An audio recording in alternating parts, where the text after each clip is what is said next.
Shalom Jemaat Gereja BES, senang sekali saya bisa bertemu dengan Anda semua. Semoga dalam keadaan baik dan sehat. Sebelum kita memulai ibadah kita hari ini, saya akan membacakan informasi mengenai update dari Gereja BES untuk bulan Juli. Sekolah Tinggi Teologi Adi Wacana Surabaya masih membuka pendaftaran sampai dengan tanggal 31 Agustus 2022. Untuk info pendaftaran, silakan Bapak Ibu men-scan barcode yang tampil pada layar. Untuk Bapak dan Ibu bisa mengikuti kebaktian secara online melalui channel YouTube Gereja BES. Saat ini Gereja BES sudah mengupload lebih dari 1.200 video.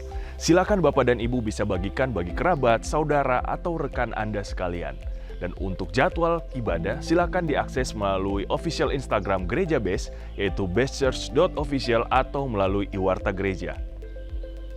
Kabar gembira untuk Bapak dan Ibu, selain dari channel YouTube, Bapak dan Ibu juga bisa mengikuti kebaktian online kami di Metaverse. Diadakan setiap hari Kamis pukul 19.00 waktu Indonesia Barat.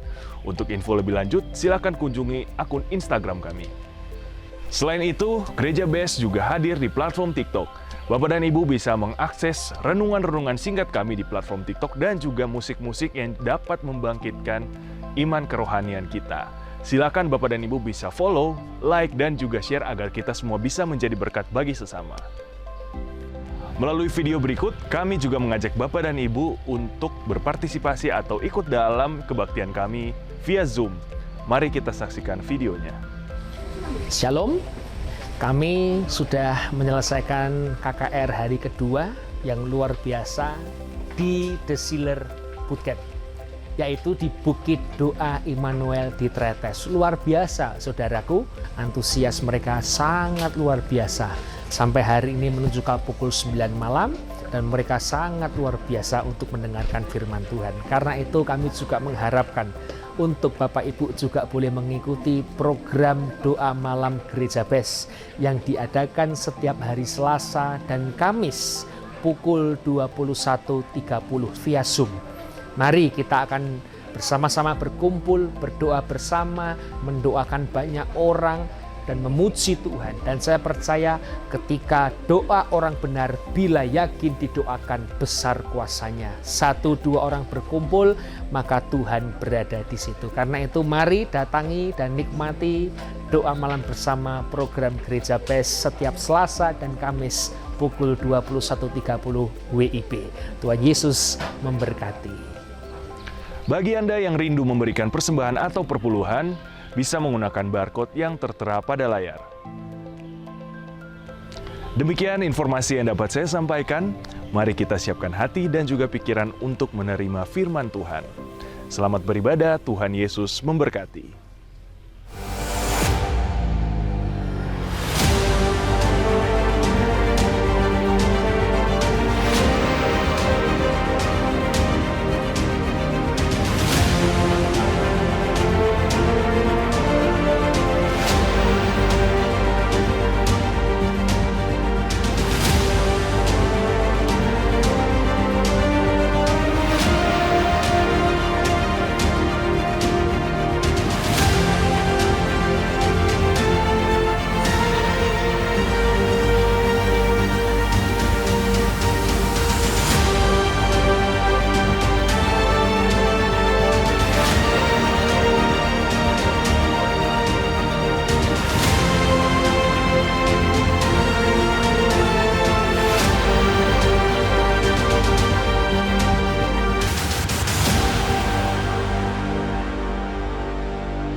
Mari sama-sama kita menghampiri tahta Tuhan. Thank you, Lord. You are here, moving in our midst. I worship you. I worship you. You are here, working in this place. I worship you. I worship you. You are here, moving in our midst.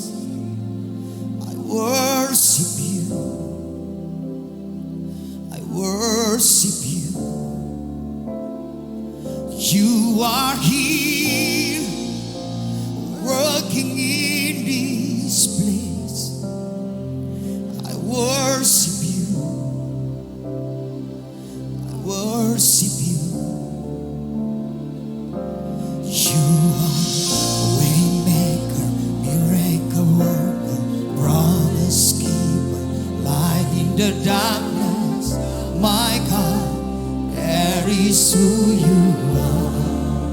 Oh, waymaker, miracle worker, promise keeper, light in the darkness, my God, there is who you are.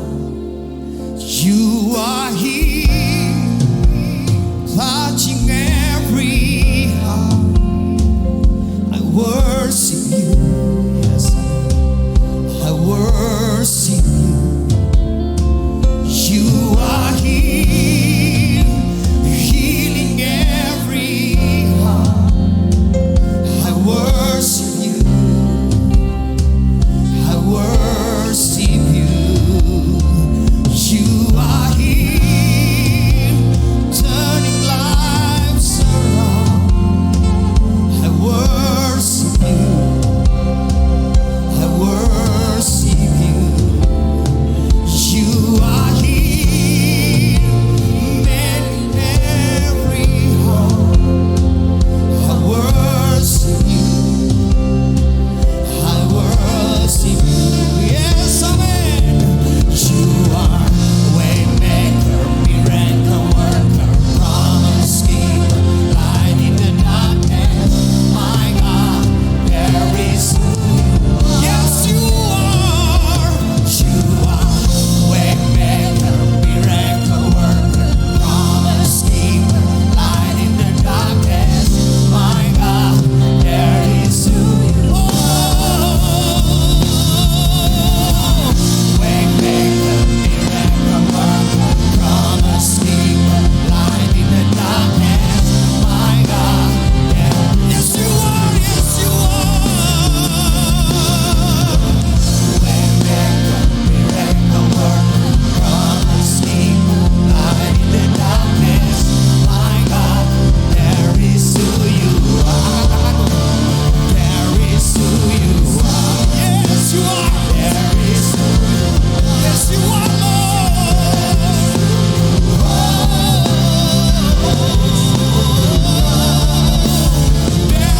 who you are. There is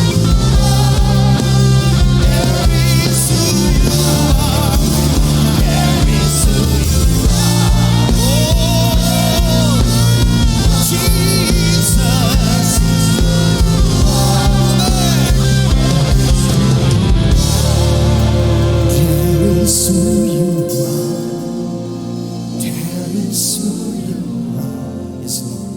you are.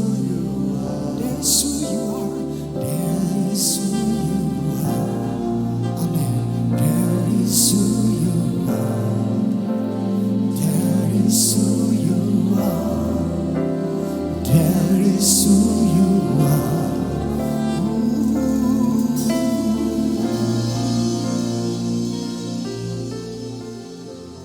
Mari kita tunduk kepala, kita berdoa. Bapa kami dalam surga, Bapa yang baik yang kami kenal di dalam nama Tuhan Yesus.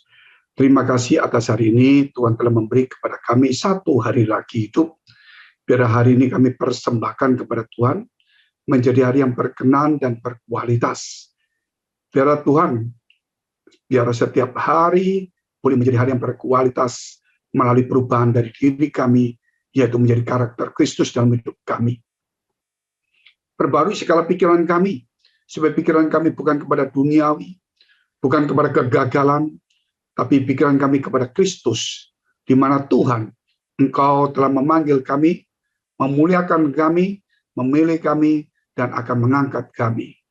Memberkati setiap kami, mereka yang sakit, Tuhan, kiranya Engkau jamah di dalam nama Tuhan Yesus. Biar Tuhan, oleh imannya, dia menjadi sembuh dan pulih. Demikian juga kami berdoa Tuhan untuk mereka yang mengalami hati yang sedih, galau, kegagalan, persoalan, masalah, tantangan, apapun juga. Kiranya Roh Kudus Engkau menghibur kepada setiap kami. Di dalam nama Tuhan Yesus kami sudah mengucap syukur dan berdoa. Haleluya. Amin. Puji Tuhan, saudara yang kasih Tuhan. Tema kali ini adalah bicara tentang tetap berbuah di masa sulit. Jadi teman-teman semuanya, khususnya para ladies ini, tidak boleh putus asa. Jangan putus asa, ya. Jangan bimbang, tetap tekun, ya, tetap berusaha, kerja keras boleh, tapi jangan paksakan diri. Karena kesehatan itu penting. Kalau kita sehat, minggu depan, bulan depan kita masih bisa bekerja lagi lebih baik. Tapi kalau sampai ada apa-apa, kita pasakkan diri, minggu depan, bulan depan kita tidak bisa bekerja, tambah runyam. Hari ini apa yang terjadi, mungkin kita mengalami masalah atau persoalan atau apa saja. Ya, kita mesti tetap jaga, jangan pikir, seminggu ini aku rugi atau minggu ini bagaimana. Tetapi jaga kesehatan kita, karena itu adalah aset. Maksudnya aset ini, bahwa itu minggu depan, bulan depan, tahun depan, kalau kesehatan kita prima, kita masih bisa berbuat menghasilkan sesuatu. Oleh sebab itu di masa sulit ini, tetap berbuah artinya di sini, yaitu iman kita tidak boleh turun, tidak boleh jatuh, tidak boleh rapuh. Tetapi biar di masa sulit ini, iman itu dibangun terus. Kalau kita melihat sebuah, yaitu pohon, pohon itu ada cangkokan. Dan kalau sudah cangkokan, saudara lihat itu, ya, yang dicangkokkan itu dia akan menghisap, ya, dari sari-sari yang pohon aslinya. Jadi akan mengeluarkan rasa buah yang sama-sama dengan yang aslinya. Demikianlah kita hari ini, saudara, bahwa sesungguhnya kita ini dicangkokkan kepada Kristus. Ketika kita dicangkokkan, maka saya percaya kita menghisap air, kita dapatkan air, dapatkan nutrisi, dapatkan protein, dapatkan gizi, semua itu dari akar itu dibawa ke kita. Dan buah yang keluar dari cangkokan sama yang asli, itu tidak ada bedanya. Malah kerap kali cangkokan itu bisa keluar lebih banyak. Sebab itu saudara kita ini dicangkokkan kepada Kristus. Sehingga buah kita ini juga harus buah yang daripada Kristus itu sendiri. Dan kita tidak boleh, saudara, mengatakan bahwa kita ini, karena cangkokan buahnya kita pahit, nggak bisa. Berarti ada sesuatu yang salah dalam kehidupan kita. Kalau kita lihat bangsa Israel dipakai, diberkati, sehingga kita kagum-kagum kepada bangsa Israel. Yang punya Google, yang punya Microsoft, yang punya ini, punya itu. Orang Israel Yahudi. Memang hebat. Saudara lihat, orang Jepang itu bukan orang Kristen, tapi juga hebat. Sekarang negara Tiongkok itu sebagian Kristen. Nggak sampai 10%. Juga hebat. Seharusnya kita ini orang-orang percaya jangan melihat orang luar yang hebat. Tetapi saudara lihat, Roh Tuhan itu ada pada kita. Sehingga jangan kita dikerdilkan oleh pikiran yang iri hati, pikiran negatif, suka ngomongin orang, gosip, saudara, ya itu bisa mengerdilkan kita punya. Jika ada teman kita sukses, ya kita pujilah, kita doakan. Karena nanti giliran kita juga akan diberkati juga menjadi sukses. Nah, ciri-ciri orang, saudara, kalau bisa berbuah itu, banyak itu adalah berjiwa besar, berwawasan luas, pikiran positif, saudara. Belajar mengucap syukur, tidak ada iri, tidak ngomongin orang, tidak gosip, saudara. Tidak lihat pekerjaan orang, tidak campur urusan orang. Nah, dia selalu akan fokus kepada apa yang dikerjakannya. Hal ini penting karena kita ini dikerdilkan. Padahal kita ini lebih daripada orang Israel. Lebih daripada orang Israel. Jadi jangan lagi ada satu kata-kata dalam pikiran kita, Israel memang diberkati hebat, dia pilihan Tuhan. Nah, bagaimana orang Jepang? Bagaimana dengan orang-orang yang Eropa? Bagaimana dengan orang India? Sekarang banyak ahli-ahli mengenai matematika, Bagaimana dengan negara Tiongkok? Begitu hebat juga. Nah, kita ini orang percaya. Masalahnya kita ini mau diberkati, gaya hidupnya saudara malas-malesan. Cuma mengandalkan ya diberkati. Tetapi nanti kita akan lihat, saudara, bahwa kita kalau mau diberkati, kita harus punya beberapa hal yang harus kita kerjakan. Makanya dikatakan tetap berbuah di masa sulit. Itu orang Kristen, orang percaya. Mari kita lihat dulu firman Tuhan dalam kitab Yohanes 15 ayat 4-8.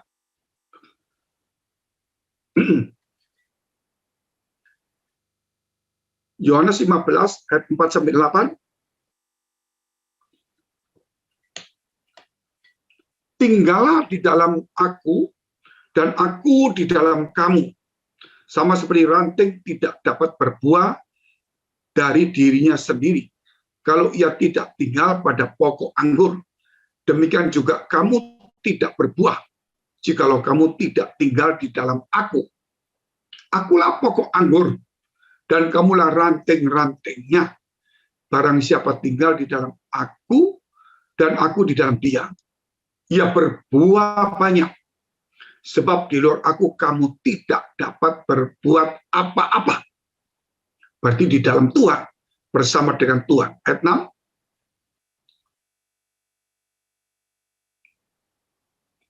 Barang siapa tidak tinggal di dalam aku, ia dibuang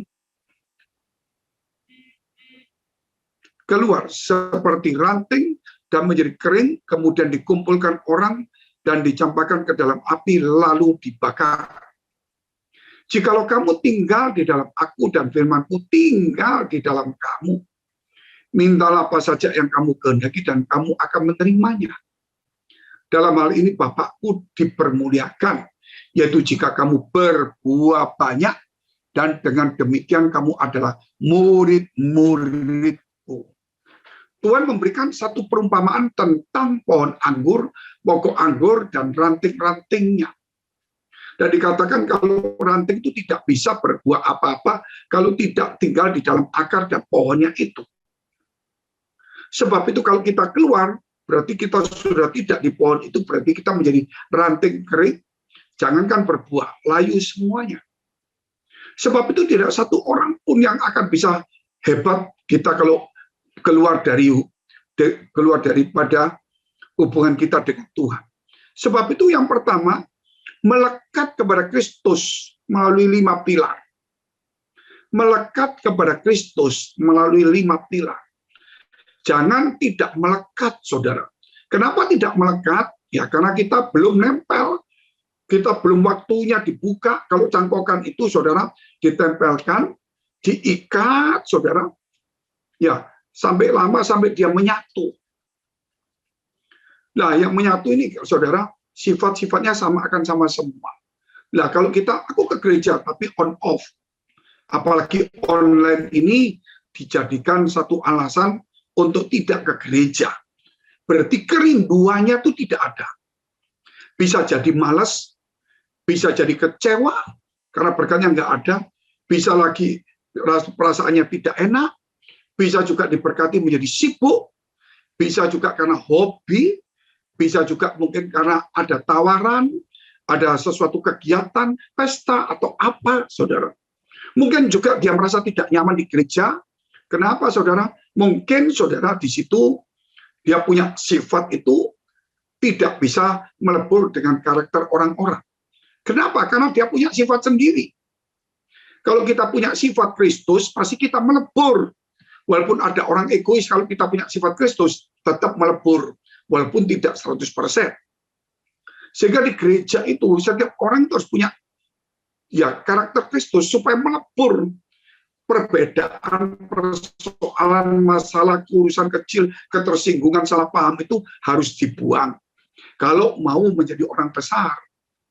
Kalau kita menjadi Kristen sejati, jangan, saudara, gampang tersinggung. Tadi yang saya katakan di awal, saudara, sakit hati, iri, ikut campur, fitnah, pikiran negatif, wawasannya tidak luas, hatinya berjiwa besar, tidak tekun, mana mungkin.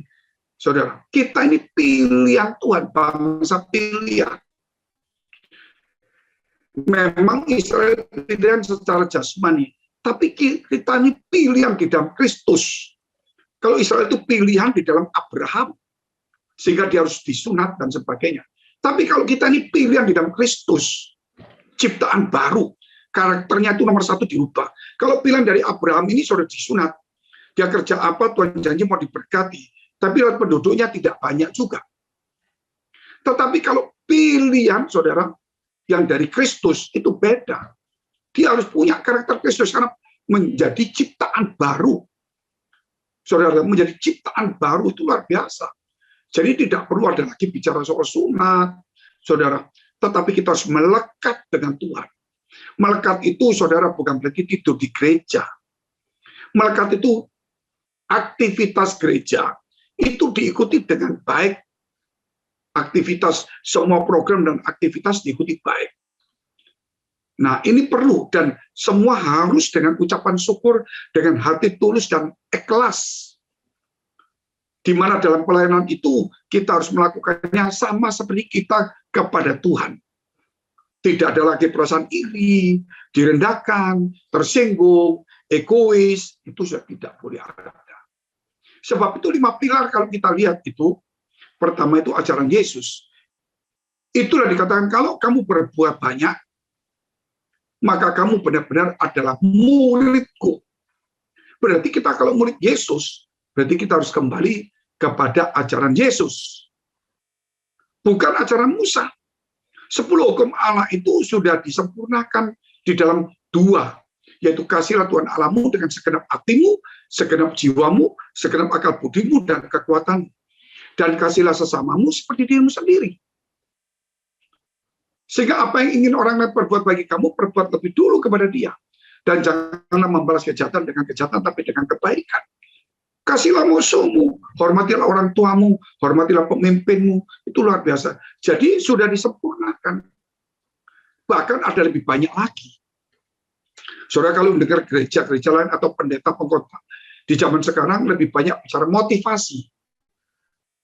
Memotivasi, ayo, jangan takut. Kita puasa diberkati Tuhan. Kita berdoa diberkati Tuhan. Kok selalu bicara diberkati? Kok nggak ada hubungan melekatnya? Selalu embel-embelnya itu adalah kalau dekat pasti diberkati. Kalau doa, puasa ke gereja diberkati. Kok nggak ada karena cinta Tuhan. Rindu kepada Tuhan. Sehingga akhirnya gereja bicara soal-soal dengan ini banyak bicara tentang uang. Itu perjanjian lama perpuluhan. Di dalam perjanjian baru memang ada tapi tidak banyak dibicarakan. Yang dibicarakan itu persembahkan hidupmu sebagai persembahan yang hidup, kudus, dan berkenan kepada Allah. Itu ibadahmu sejati. Perpuluhan persembahan yang lain itu bukan nomor 2, mungkin nomor 5, nomor 7. Makanya di gereja kita hampir tidak bicara soal itu. Karena kita tahu berkat datang dari Tuhan, ngapain? Kita ikuti ajaran saja, pasti dikatakan, jikalau engkau di dalam aku, dan firmanku tinggal di dalam kamu, mintalah apa saja. Dalam hal inilah Bapakku dimuliakan, jikalau engkau berbuah banyak, engkau adalah benar-benar murid. Jadi ajaran Yesus. Jadi kita tetap melekat kepada Yesus, berbuah banyak. Kalau di luar Yesus kita tidak bisa berbuat apa-apa. Dan yang kedua punya karakter Kristus. Kenapa? Karena yang dicangkokkan itu punya karakternya sama. Nggak mungkin dicangkokkan ini, saudara, buahnya nggak sama dengan yang akarnya ini. Nggak mungkin. Ini masam, ini manis. Nggak mungkin. Berarti kita tidak melekat. Berarti ada cacat di dalam itu semuanya. Jangan sampai kita itu, saudara, kalau kita melekat itu begini. Makanya kalau kita hormati orang tua kan kebanyakan gini. Semua saudara, semua itu melekat. Nah kalau gini mana bisa saudara? Ada orang gini mana mungkin? Maka saudara, kalau ada orang hormat kan selalu gini atau gini. Nggak ada yang begini. Gini kan sama Pak. Atau gini nggak ada. Melekat. Nah kita sama Tuhan juga harus melekat. Makanya berdoa kan begini, ada yang begini. Melekat itu saudara. Karakter Kristus. Kalau kita punya karakter Kristus, mulai misi. Misi. Siapa yang dibawa dulu? Keluarga kita. Orang-orang di sekitar kita yang tersesat. Ya, yang nggak punya apa namanya itu sakit hati, kecewa. Beberapa hari lalu, saudara, saya ini diajak teman-teman untuk melayani satu kelompok orang. Saya tidak kenal orang itu, tetapi teman saya satu tiba-tiba, oh ini teman saya. Sekelompok orang ini suami istri, ya orang-orang ya Chinese lah.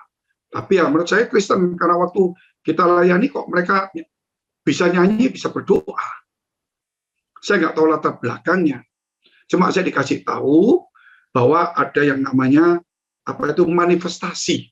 Selama 2 tahun setengah dilayani pendeta manifestasi. Berapa hari lagi dilayani manifestasi. 2 tahun setengah manifestasi terus. Dilayani oleh pendeta-pendeta tetap manifestasi. Saya tidak tahu berapa lama dia manifestasi. Tapi saat itu saya datang di situ, saya pikir saya cuma mau ya melayani dia gitu, supaya tidak sedih, rumahnya dibersihkan dulu, maksudnya diserahkan Tuhan karena rumahnya besar, ada office-nya, mungkin saya doa itulah. Ternyata waktu saudara baru saya ngomong tentang Tuhan, tiba-tiba dia manifestasi.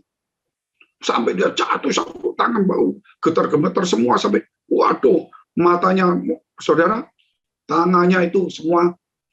Nah, saya doakan kurang lebih ya ada 10 menit. Setelah baik, baru doa lagi, manifestasi lagi. Saat itu, nah, saya usir setannya. Dan setelah saya usir lagi, saudara, tidak lama lagi kita ngomong apa, manifestasi, saya bilang, oh sudah, setan itu sudah keluar. Gitu. Ini hanya trauma atau halusinasi dari pikiranmu. Gitu. Mungkin ada sesuatu dalam hatimu. Gitu. Akhirnya saudara, saya kasih dia tenang. Ya, saya kasih dia minum tenang. Saya tidak tahu terus saya pokoknya selesai ya. Ya saya pulang saudara, nggak sampai setengah jam. Saya nggak tahu lagi, nggak cerita apa, saya nggak tahu gereja mana, saya nggak tahu, ya sudahlah, orang melayani sudah melayani. Ternyata teman saya satu di gereja kita melayani juga ke situ temannya. Asalnya kan saya ini cuma mendadak datang aja. Pas saya ada di situ terus saya kembali pulang. Yang teman saya ini pendeta ini dari base juga melayani. Waktu melayani saya nggak tahu kan saya sudah pulang. Tetapi dapat kabar ternyata waktu nyanyi, waktu doa sudah tidak manifestasi lagi. Mereka sukacita. Pada mereka sudah didoakan pendeta, bayangkan 2 tahun setengah. Didoakan terus, manifestasi terus. Ya bukan 1-2 pendeta. Saya nggak tanya, cuma memang sudah begitu banyak. Tetapi hal itu kemudian beres. Selesai semua, didoakan, nyanyi sudah tidak manifestasi lagi. Malah sukacita. Inilah yang saya katakan, saudara, misi-misi seperti ini. Orang tersesat, orang kecewa, orang sakit hati, mungkin ajaran sesat, saudara. Nah, saya tidak tahu, ada yang ngomong A, ada yang ngomong B, maksudnya problem-problemnya saya tidak mau dengar lah itu, karena saya nggak mau ikut campur urusan orang lain. Nah, yang keempat itu adalah pemuritan. Bagaimana Yesus memulihkan terus. Kalau memulihkan berarti kan ada regenerasi. Karena murid yang kita layani itu kan jadi pemimpin.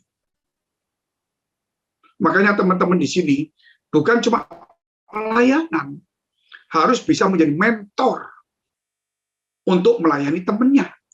Kalau kita nggak mentor di gereja, bergurau-bergurau, grup-grupan, terus saling-saling menyakiti. Karena kita tidak ada tugas selain tugas di gereja, tidak ada tugas pribadi untuk kita layani. Padahal kita adalah imam-imam semuanya. Kita harus memuridkan sebisa yang kita baca dari firman Tuhan. Kan di gereja sudah diajari. Supaya menjadi generasi yang selanjutnya. Dan yang kelima adalah kasih, diakonia. Gereja kita kalau egois, kalau nggak ada kasih, nggak ada gunanya. Pengajaran apapun iman, kalau nggak ada dasar kasih, tidak ada sesuatu yang baik. Iman menjadi egois. Imannya, saudara, itu arahnya kepada dirinya sendiri. Sebab itu, kita lihat yang kedua. Tetap berbuat di masa sulit. Selain melekat kepada Kristus melalui 5 pilar, ingat, Tuhan turut bekerja. Tuhan turut bekerja. Roma 8 ayat 28. Kita tahu sekarang bahwa Allah turut bekerja dalam segala sesuatu untuk mendatangkan kebaikan bagi mereka yang mengasihi Tuhan, yaitu bagi mereka yang terpanggil sesuai dengan rencana Tuhan. Jadi di sini kita tahu, saudara, bahwa siapa yang mengasihi Tuhan dan yang masuk dalam rencana Allah itu siapa. Kalau saudara jadi orang Kristen, apakah saudara ini mengasihi Tuhan atau mengasihi dunia? Kalau kita jadi orang Kristen, saudara, apakah kita mengasihi Tuhan, mengasihi dunia? Kalau kita jadi Kristen juga sama, saudara. Jangan sampai, saudara, ketika kita jadi Kristen, saudara, kita tidak masuk rencana Tuhan. Kita punya rencana sendiri nih. Di gereja punya rencana sendiri nih. Siapa yang mau kita garap? Siapa yang mau kita bohongin? Siapa yang mau kita tipu? Siapa yang mau kita ajak kongsi? Siapa yang kita mau ajak? Saudara, sudah. Kita ini, saudara, Tuhan turut bekerja. Berarti ada Tuhan. Kenapa kita harus ngejak orang lain? Beri informasi kalau saudara baik, tapi nggak ada satu jaminan. Tapi tanpa ikut campur. Kalau bisa, jangan banyak urusan seperti itu di gereja. Supaya jangan ribut. Yang dikatakan Tuhan turut bekerja, berarti kita harus bekerja. Sehingga dikatakan tetap berbuat di masa sulit. Berarti kita tetap, oh Tuhan turut bekerja. Berarti kita nggak usah kerja dong, salah. Tuhan turut bekerja, berarti ketika kerja, Tuhan turut bekerja. Kalau kita tidak kerja, Tuhan tidak mau bekerja pada kita juga. Sebab itu masa sulit tetap bekerja. Karena Allah akan bekerja pada kita. Ingat Ishak, ingat Yusuf, ingat Yakub, semua di masa sulit, Allah turut bekerja. Sekian tahun, 7 tahun, 14 tahun, rata-rata mereka sudah menjadi orang hebat. Gereja ini sudah 15, hampir 16 tahun. Mungkin orang-orang lama sudah 15 tahun, 16 tahun. Orang-orang baru mungkin ada 7 tahun, 6 tahun, 5 tahun. Tetapi sebenarnya inilah momentumnya. Di masa pandemi ini kesulitan kita harus bisa berbuat. Kerjaan mungkin nggak bisa, tapi di dalam Kristus kita berbuat dulu. Nanti kalau kita sudah diberkati, kita nggak ada waktu untuk Tuhan. Melayani orang pun bisa berkurang. Makanya sekarang untuk Tuhan sungguh-sungguh. Sehingga nanti waktu kerjaannya bagus, kita tetap untuk Tuhan. Walaupun mungkin tidak bisa seperti sekarang.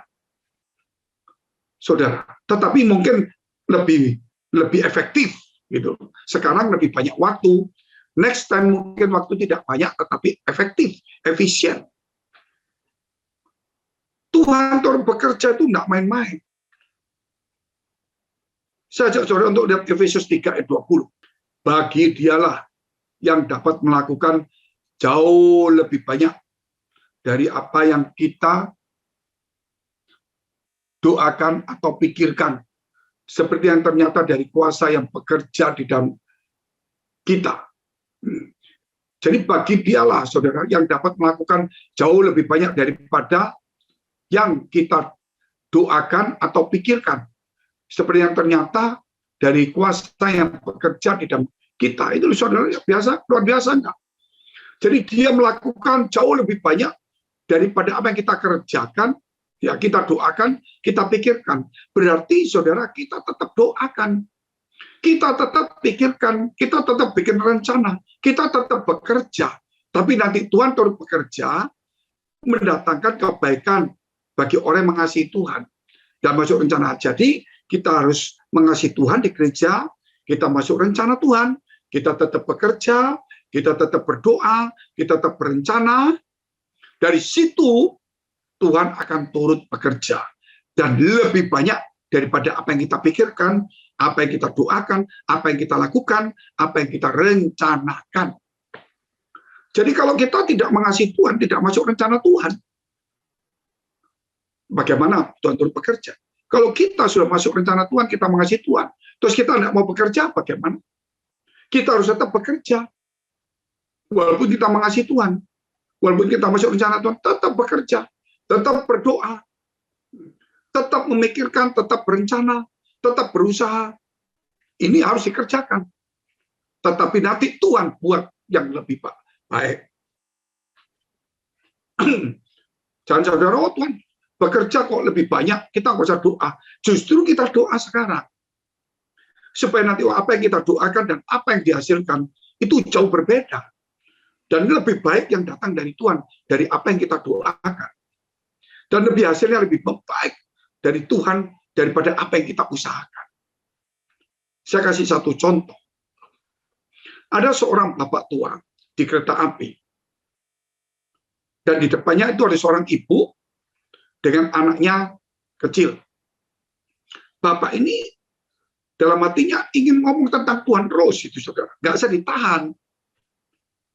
Ya, kita nggak sembarangan juga ngomong tentang Tuhan. Toh. Tapi ini nggak bisa ditahan. Akhirnya, Bu, mau kemana? Oh, ke sini. Oh, gitu. Sudah kerja, bagaimana kondisi gini? Oh, ya. Ada yang jemput? Enggak, oh gini. Saudara, akhirnya terus yang ngomong, kalau minggu ibu kemana? Oh, enggak ada apa-apa. Oh, saya kira ibu orang Kristen ke gereja. Oh, saya bukan orang Kristen. Enggak apa-apa. Cuman saya pikir ibu orang Kristen. Saya ini kan orang Kristen, biasa minggu ke gereja. Kenapa saya ke gereja? Karena saya diselamatkan. Saya di gereja cari Tuhan yang memberikan hidup. Saya bisa bersyukur karena masih bisa bernafas. Gitu. Apalagi hari-hari Tuhan berikan kepada saya, damai sejahtera, jaminan keselamatan. Ibu ini marah-marah, saudara. Jangan bicara lagi tentang Tuhan itu, Tuhan-Tuhanmu. Saya bukan ikut itu. Wah, marah-marah, saudara. Oh ya, maaf Bu, ya, ada begitu. Bapak itu nggak berani ngomong lagi dia. Gimana lah mau basa-basi lagi. Suara itu ngomong lagi. Bicara. Minggu ke gereja, cari Tuhan. Ada keselamatan, damai sejahtera, kebahagiaan, hidup kekal, pertolongan, penghiburan. Gitu. Dia cerita lagi, Bu, maaf Bu. Kalau Ibu banyak beban, banyak masalah, gitu. Di gereja berdoa, ada Tuhan yang bisa tolong. Karena Tuhan berkata, siapa yang punya beban berat akan diangkat. Siapa yang susah akan dihibur. Siapa yang tidak punya masa depan diberikan pengharapan, kekuatan. Ibu itu marah lagi, saudara. Waktu ibu itu marah-marah, bapak itu diem. Tiba-tiba anaknya itu yang kecil, dia berkata, Mama, jangan marah-marah. Ini dari Tuhan, Ma. Langsung ibu itu berlutut di depan bapak itu. Si bapak tanya, loh, kenapa kamu kok berlutut? Gitu loh. Ya, aku mau terima Tuhan hari ini. Loh, kenapa? Habis marah-marah. Anakku itu bisu, Pak. Gitu loh. Bisu. Tapi tiba-tiba hari ini bisa bicara. Jadi ini datang dari Tuhan. Itu namanya Allah turut bekerja. Mendatangkan kebaikan bagi orang mengasihi, saudara, dan yang masuk dalam rencananya. Dia melakukan lebih banyak daripada apa yang kita doakan dan pikirkan menurut kuasanya. Ini ya, satu hal, ayo kesempatan. Seperti beberapa hari lalu, saya melayani, ternyata saudara, orang tuh bingung. Gitu loh. Ini gereja-gerejanya kok gereja best santai-santai, karunianya kelihatan biasa, nyanyi biasa, ibadah biasa. Loh, kok doanya simple gitu aja, langsung orang itu nggak ada apa namanya manifestasi lagi gitu loh. Nggak ulang-ulang. Padahal selama 2-3 tahun, nah itu bicara iman itu loh. Iman yang murni, hati yang murni, dan Allah turut bekerja. Karena kita mengasihi Tuhan, kita masuk rencana Allah, kita berdoa, kita memikirkan, kita ada perencanaan, kita bersyukur dan sebagainya. Dan yang terakhir, mendahulukan kerajaan surga dan kebenarannya. Yang ketiga, mendahulukan kerajaan surga dan kebenarannya. Artinya di sini, kita harus tahu prioritas. Jangan cuma fokus, banyak orang fokus, tapi nggak prioritas. Sebenarnya kita yang prioritaskan dulu itu apa, baru kita fokuskan. Kalau yang bukan prioritas kita fokuskan, maka yang prioritas akan kehilangan momentumnya. Setiap pekerjaan kita itu berarti ada yang prioritas, bukan? Dan kalau setiap yang kita kerjakan itu prioritas, ayo kita fokus. Dan kalau kita ke gereja, berarti itu kan kita prioritaskan ke gereja. Nanti makanya kan siang. Jadi ke gereja kita fokuskan. Jangan makanya siang kita fokuskan, ke gereja nggak jadi prioritas. Ke gereja kita fokuskan. Maka nanti baru Setelah gereja, baru kita fokus makan lagi. Kalau orang nggak tahu prioritas, susah, saudara. Kalau orang tidak bisa tahu prioritas panggilannya sebagai pelayan Tuhan, panggilannya hamba Tuhan, atau jemaat yang cinta Tuhan, mengasihi Tuhan, terlalu egois, mengasihani diri sendiri, selalu merenung, susah, mengunci diri, meratapi diri sendiri, mengasihani diri sendiri, tidak punya harapan, susah, saudara. Kita harus bangkit, prioritaskan Tuhan dulu lah. Ya, kita lihat Matius 6:33. Tetapi carilah dahulu kerajaan Allah dan kebenarannya, maka semua itu akan ditambahkan kepadamu. Inilah tetap berbuat di masa sulit. Yang ketiga, tetap berbuat di masa sulit, mendahulukan kerajaan surga dan kebenarannya. Banyak orang cuma melihat janji-janji, janji Tuhan teruji, janji Tuhan, tapi kecewa. Karena mereka janji, mereka tidak melihat apa yang harus kita kerjakan. Janji Tuhan itu muncul setelah ada syarat yang harus kita kerjakan. Loh Pak, ikut Tuhan kok ada syaratnya? Kasih Tuhan tidak bersyarat. Betul. Dia mengampuni kita tanpa syarat. Tapi kalau kita nggak percaya, bagaimana? Berarti kan ada syarat. Syaratnya cuma percaya. Maka dia semua diampuni masuk surga. Supaya kita, saudara, kita mendapatkan banyak yang namanya ditambahkan. Syaratnya apa? Hanya cuma mencari kerajaan surga dan kebenarannya. Artinya memprioritaskan, mendahulukan ya, tentang pelayanan dan firman Tuhan. Khususnya back to Jesus teaching, kebenaran dengan ajaran Kristus. Itu harus sama karakter Kristus, sama 5 pilar ini tidak bisa pisah. Kalau pisah, berarti dia tidak benar. Kalau dia acaranya bagus, karakter bagus, nggak misi, nggak bagus. Misi, nggak pemuritan, nggak bagus. Pemuritan tidak berani meregenerasikan ke bawaan kita, nggak bagus. Kita lakukan 4, tapi tidak ada kasih, egois, nggak bagus. Karena ajaran Yesus mengajarkan kepada kita mengasihi. Karakter Yesus mengajarkan untuk mematikan diri kita. Misi itu berarti tidak memikirkan kita punya kasih. Memuridkan karena kita mengasihi, meregenerasikan karena kasih itu membuat orang itu diangkat naik. Nah, itu kasih bisa macam 2. Diakonia untuk orang-orang susah, saudara, maupun saudara kita bicara tentang kasih itu di dalam mengasihi Tuhan dan sesama. Jadi mengasihi Tuhan dan sesama beda dengan diakonia. Kalau diakonia itu adalah bagi-bagi kepada orang-orang yang membutuhkan dan yang memang kita sudah survei, kita lihat, gitu. Bukan semua orang tentunya, karena dunia ini luas, saudara, yang efektif, efisien. Nah inilah, saudara, kita harus belajar untuk prioritaskan hidup ini. Makanya siapa yang memprioritaskan Tuhan, Tuhan akan memprioritaskan dia. Siapa yang menghormati Tuhan, Tuhan akan menghormati dia. Saya yakin para ladies ini saat ini tetap berbuah di masa sulit. Melekat pada Kristus, tetap bekerja, tetap berdoa, tetap merencanakan, berpikir, dan tahu prioritas kita. Haleluya. Mari kita tunduk kepala, kita berdoa. Kau memberkati setiap firman-Mu Tuhan, bangunkan diri kami, sadarkan kami adalah pilihan panggilan Tuhan. Buat supaya kami masuk dalam rencana Tuhan, supaya mengasihi Tuhan, supaya kami tetap melekat kepada Tuhan. Tuhan, supaya kami tetap bekerja, berdoa, merencanakan, rajin. Kami percaya bahwa Engkau turut bekerja, dan Engkau melakukan lebih banyak daripada apa yang kami doakan dan kami pikirkan. Terima kasih Tuhan. Kami juga berdoa Tuhan, kiranya Bapak kami berdoa, supaya kuat kuasa Tuhan menyertai kami. Demikian supaya kami tahu prioritas dalam hidup ini.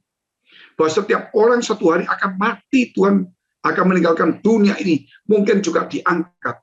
Tetapi biarlah kami memprioritaskan Tuhan. Karena Tuhan yang memegang nyawa manusia. Memegang kehidupan setiap kami. Terima kasih Bapak. Kami memberkati para ladies di dalam nama Yesus. Supaya mereka berbuah pada masa sulit. ini, supaya iman mereka bekerja, arah mereka jelas, sasaran target tujuannya jelas, di dalam nama Tuhan Yesus. Mari kita berdoa untuk semua gereja seluruh dunia, kepada untuk semua gereja di seluruh dunia, dari hamba Tuhan sampai kepada umat Tuhan, kiranya Engkau memberkati mereka, supaya mereka menjadi berkat dan hidup mereka berdampak, supaya di mana gereja mereka melayani dipenuhi orang-orang yang takut akan Tuhan dan tulus hati. Kami berdoa untuk semua gereja yang ada di seluruh dunia, supaya mereka bersatu rukun dan tidak terpecah-pecah, supaya dunia percaya Yesus adalah Tuhan bagi kemuliaan Allah Bapa di surga. Demikian gereja di mana kami menggembalakannya, gereja Blessing the Spirit. Mari dekapkan kedua tanganmu di dadamu. Karena firman Tuhan dalam kitab Amsal mengatakan, jagalah hatimu dengan penuh segala kewaspadaan, karena dari situlah terpancar kehidupan. Jadilah berkat dan terimalah berkat rahmat anugerah dari Allah Bapa di surga. Di dalam Putra Tunggalnya, Yesus Kristus yang sudah mati, bangkit naik surga, menyediakan rumah bagi kita, akan datang menjemput kita, menghakimi dunia di dalam persekutuan dengan Roh Kudus, mulai hari ini sampai selama-lamanya. Kita akhiri dengan doa yang diajarkan Tuhan Yesus pada kita. Bapa kami yang ada di surga, dikuduskanlah namamu, datanglah kerajaan, jadilah kehendak-Mu di bumi seperti di surga. Berikanlah kami pada hari ini makanan kami yang secukupnya, dan ampunilah kami akan kesalahan kami, seperti kami juga mengampuni orang bersalah pada kami. Dan janganlah membawa kami ke dalam pencobaan, tetapi lepaskanlah kami daripada yang jahat. Karena Engkau yang punya kerajaan dan kuasa dan kemuliaan sampai selama-lamanya. Amin. Shalom ladies, tetap semangat, maju terus.